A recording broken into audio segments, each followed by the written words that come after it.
Hello and welcome to a new trip report. I'm currently in my new flat in London.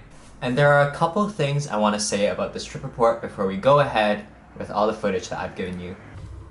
First of all, this trip report was taken a year ago. Right now there's a bit of a pandemic going on, so your experience might not be the same, but I still want to show you this footage anyway because I was really looking forward to reviewing this flight.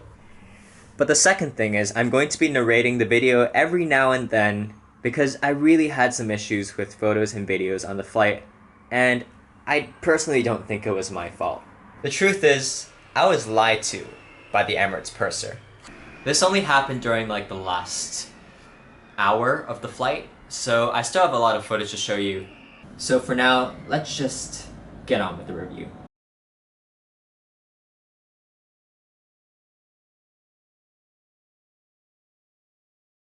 Hello fellow travelers, I'm currently at Dubai Airport and I'm about to try Emirates Airbus A380 business class. And I've been looking forward to try this product ever since it came out, so that was maybe a bit over 10 years ago. I'm currently at the Dubai lounge and it's so huge I honestly have no idea how to review it. It's so big that if anything it's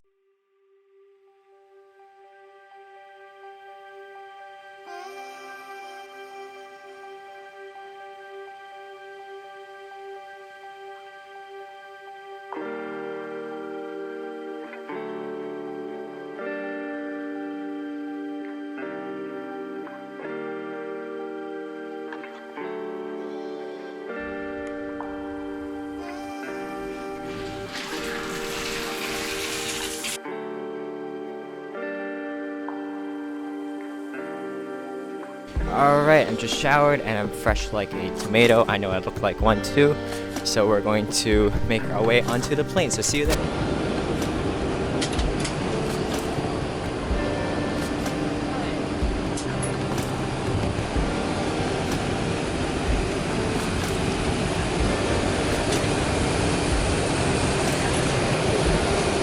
Ooh, that's my seat.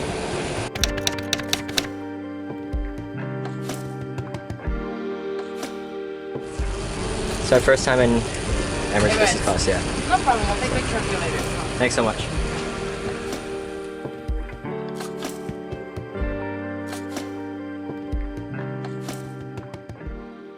So let's do an in-flight seat tour of this A380.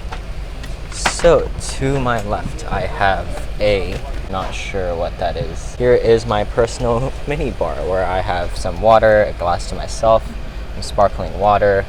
Obviously, that's widely renowned as one of the least useful features on any airplane ever because I can just easily ask a flight attendant if I want anything to drink. Plus, they're not cold, so there's not really much of a point. So there are two USB ports. There's a power port. There's a reading light. Try to turn this off. Yeah. There's an entertainment control. There's another mode controller or whatever they call it. Basic seat controls are here. I'm assuming the more intensive ones are on the screen. Here's a huge storage compartment. I have two of them, but one of them has my mattress pad in it. And ottoman. Yeah, so pretty standard staggered seat apart from the mini bar. Pretty good.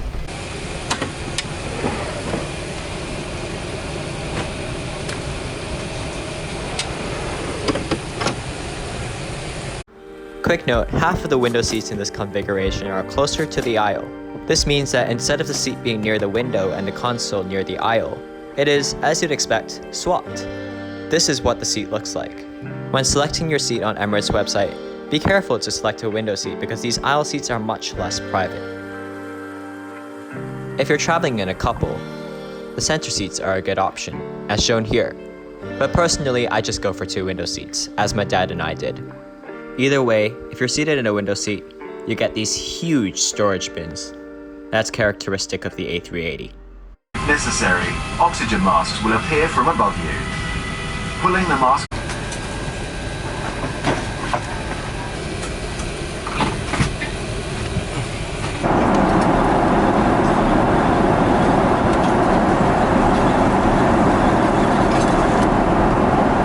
The bathroom featured Emirates' signature slightly tacky faux wood finishes, with real towels, not tissues, at our disposal.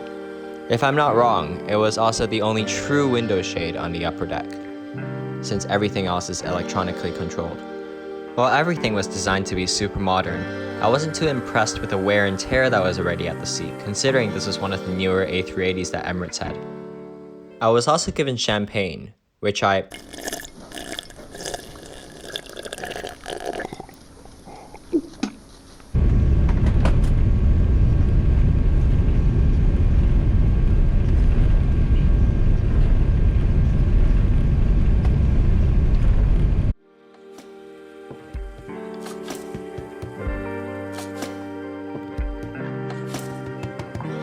This is what the Emirates bar looked like before takeoff. Based on what I said at the very beginning of the video, I think you can guess why I didn't get a full shot later in flight, but I did get a picture.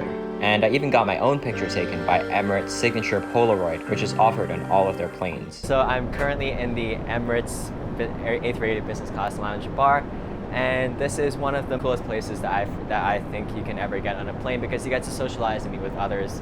And here's my new friend Zach. Yeah, and he lives in Dubai, and he was also studying what I'm going to be, but he switched because apparently it's boring. Yeah, so I guess I'll have a good time. And obviously there's our really nice now bartender, Issam. Hey guys, how are you? Yeah. Nice to meet you, Zach. It's been like 10 years since they've had this bar, and back then Emirates was really, Emirates was really an innovator in this sense. So having a great time.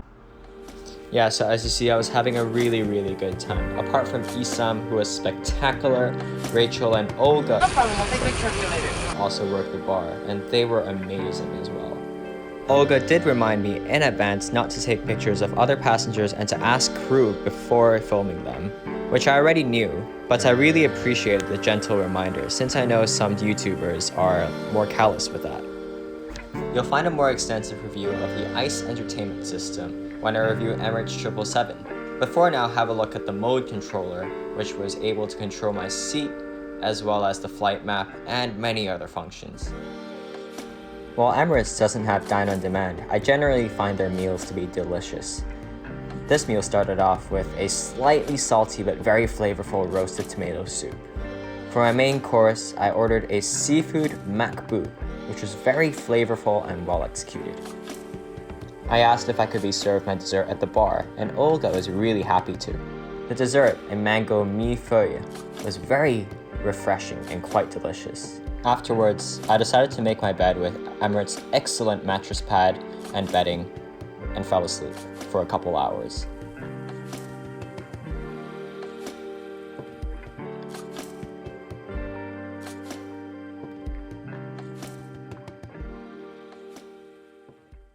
I am going to have to narrate the rest of the video because at this point I was stopped from taking pictures and videos, and I'm going to talk you through what happened. I value my Christian values above everything, and this means that I do not want to slander an individual for what they did during my flight, but I am going to call out Emirates for a repeated issue that they haven't addressed. I want to make sure I convey this as honestly as possible in the most loving way. So at this point, it was about 2.5 hours until landing. Landing in about 2.5 hours. And I was pulled aside by the purser. Once again, I won't name names, and he told me that I wasn't allowed to take pictures and videos. He said that there were cameras all around the Emirates A380 and that he'd been watching me throughout the flight, and what I was doing was illegal. To clarify, this isn't about taking pictures of other passengers or crew. It is about taking pictures of my own seat and the food that I was served on this flight. And the analogy that he used was, if you're in someone's house, you wouldn't take pictures of it and post it online. And first of all, airplanes are public spaces. They're owned by the airline and certainly not by the purser. And I also paid for my seat, so if anything, it was my house for the flight.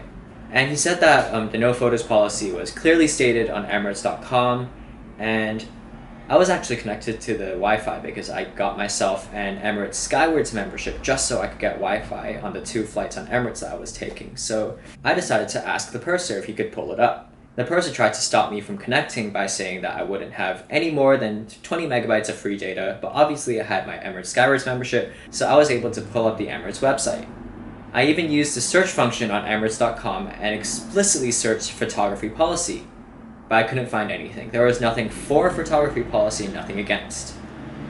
And I made it very clear that I didn't take any photos of crew or other passengers, but he said that the seats were copyrighted, and the food as well. And he stated that the food and beverages were not meant for the public, and I was breaking rules by photographing them. And the Emirates A380 cabin is definitely not copyrighted. It's on Google Maps. Who would know if I grabbed my own pictures on the Emirates A380, which I always do, by the way, on my blog and on my YouTube channel, or if I'd taken them from a random website? No one would know. Especially since the Emirates A380 has been so extensively documented in the past. And he did threaten me and say that he'd have to report the incident to the airline and threaten to file legal action if I posted any of my pictures online. And I told him that I was very confused because I told one of the crew members, once again no names, that I got verbal approval from them for taking pictures at the beginning of the flight. And he made me point out who gave me verbal approval, and I told him who that crew member was, and he said, "Oh, that's funny because that crew member came up to me and said that you were taking photos against the rules." And he said that there was miscommunication between the flight crew and apologized for that. And hello? Sorry. So before our confrontation ended, the purser just very rudely said, "For the rest of this flight, no photos. I'll be watching." And I'd already taken a photo of everything apart from the landing service, so I just said, okay. And before landing, we had a bit of a sunset, so I asked him, which I actually find kind of pedantic, if I could take pictures and videos of the landing footage, and he said yes. The other 3 crew members, Olga, Issam, and Rachel, amazing by the way, they all came around individually to ask if I was okay after the confrontation, and my compliments to them. Issam, the guy working the bar, even explicitly came up to me and said that I was allowed to post the video with him in it. I even asked the crew member that the purser pointed out if they found my photos uncomfortable, and the crew member denied it. And before landing, I decided to look a bit more into Emirates photography policy, and I couldn't find anything, but I did find something on Gulf News where an Emirates spokesperson said that photos or videos from their personal experiences using small cameras or smartphones, which I was using, was alright as long as it didn't violate anybody else's privacy.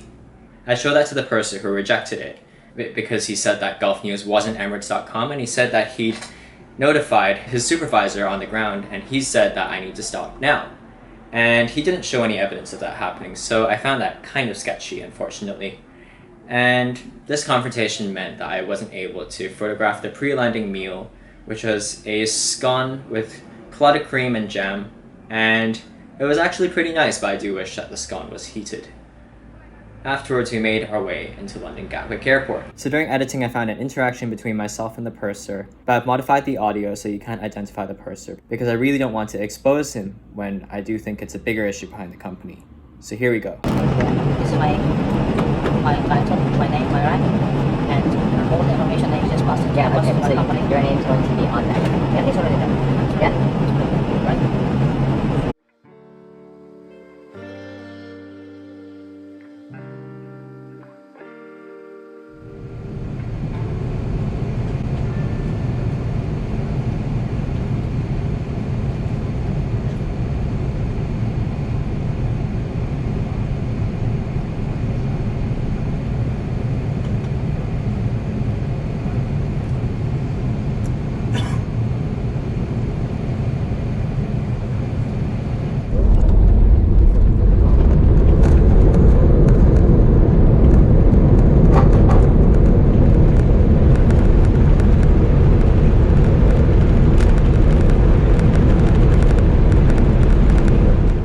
So, as I said, it wouldn't be in line with my Christian values to call out an individual person. I don't think that would be a very loving thing to do.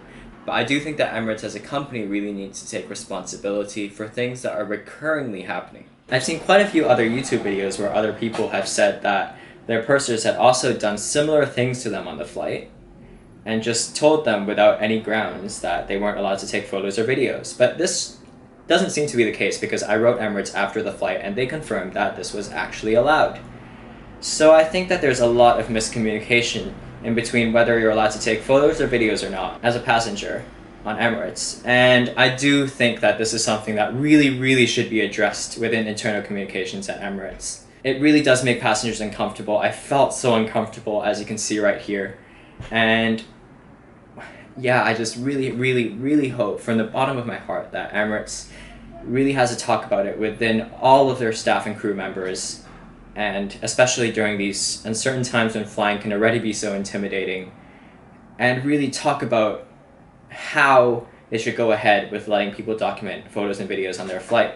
Because it's one thing to not allow photos and videos on your flight at all, and it's another thing for select pursers to just make up rules and intimidate their passengers on the flight. So yeah, I guess that's really all I have to say. Thank you again for watching this video. So in my evaluation of the flight, it would only be fair if I left out this incident and only focused on what else happened in the flight. So the seat itself is kind of worn out at this point, but it's still quite industry leading. I like the quirks, such as the in-flight minibar, and overall I was really satisfied with it. It was also really comfortable in bed mode. I loved that mattress pad and the bedding, such as the pillow. All of that was super great. And I also quite liked the food. I thought it was really well executed. Definitely better than some of the dishes I've had on Qatar Airways, which is much more renowned for their catering. And apart from the incident that happened, all of the crew members that I had on this flight were spectacular, and I hope to fly with them again. So yeah, this could have been a very good flight, and I'm not going to let a little incident stop me from enjoying this flight. So thank you for watching this video, and I'll see you in the next one.